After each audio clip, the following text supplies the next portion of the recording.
So I've been seeing a lot of things talking of the people making commentary.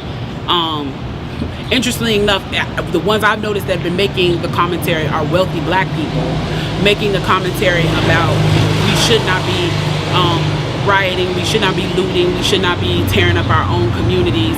And then there's been an argument of the other side of we should be hitting them in the pocket. We should be focusing on the blackout days where we don't spend money. But you know, I feel like we should do both. And I feel like I support both. And I'll tell you why I support both. I support both because when you have a civil unrest like this, there are three types of people in the streets. There are the protesters, there are the rioters, and there are the looters. The protesters are there because they actually care about what is happening in the community. They want to raise their voices, and they are there strictly to protest.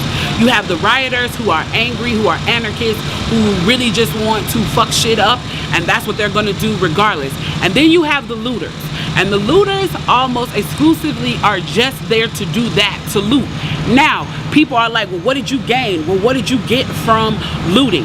I think that as long as we're focusing on the what, we're not focusing on the why, and that's my issue with that. As long as we're focusing on what they're doing, we're not focusing on why they're doing. And some people are like, well, those aren't people who are legitimately angry about what's happening. Those are people who just want to get stuff.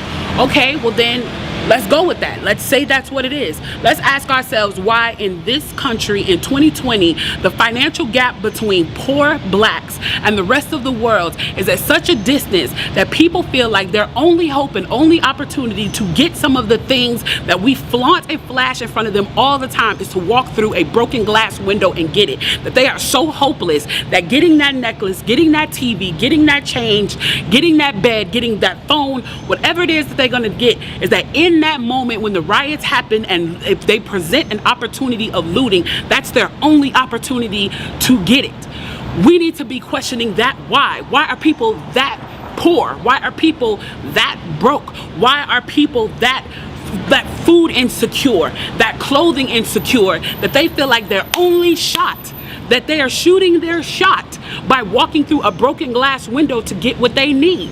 And then people want to talk about, well, there's plenty of people who pulled themselves up by their bootstraps and got it on their own.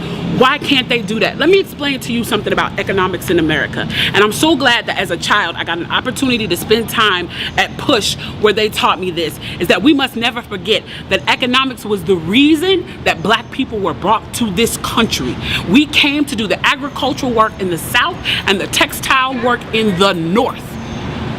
Do you understand that? That's what we came to do. We came to do the agricultural work in the South and the textile work in the North. Now, if I right now decided that I wanted to play Monopoly with you, and for 400 rounds of playing Monopoly, I didn't allow you to have any money, I didn't allow you to have anything on the board, I didn't allow for you to have anything, and then we played another 50 rounds of Monopoly, and everything that you gained and you earned while you were playing that round of Monopoly was taken from you. That was Tulsa, that was Rosewood. Those are places where we built black economic wealth, where we were self-sufficient, where we owned our stores, where we owned our property, and they burned them to the ground. So that's 450 years. So for 400 rounds of Monopoly, you don't get to play at all. Not only do you not get to play, you have to play on the behalf of the person that you're playing against. You have to play and make money and earn wealth for them, and then you have to turn it over to them. So then for 50 years, you finally get a little bit and you're allowed to play. And every time that they don't like the way that you're playing, or that you're catching up, or that you're doing something to be self-sufficient, they burn your game. They burn your cards. They burn your Monopoly money.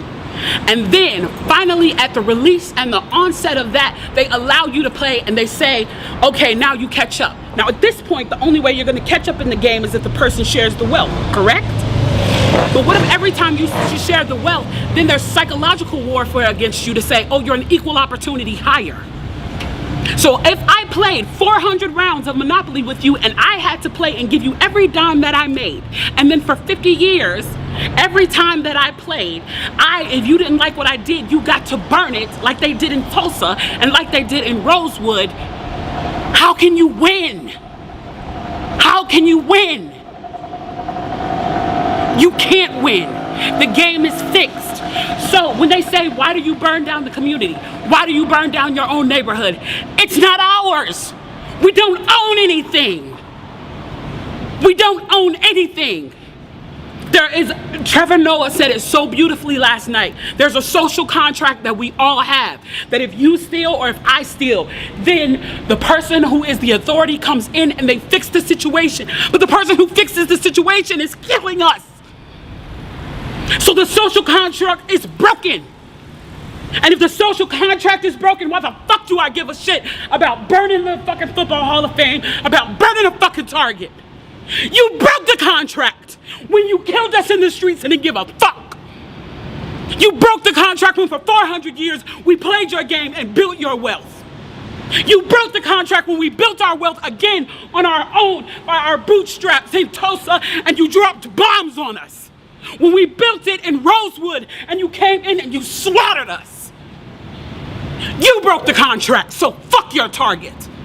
Fuck your Hall of Fame. As far as I'm concerned, they could burn this bitch to the ground. And it still wouldn't be enough. And they are lucky that what black people are looking for is equality and not revenge.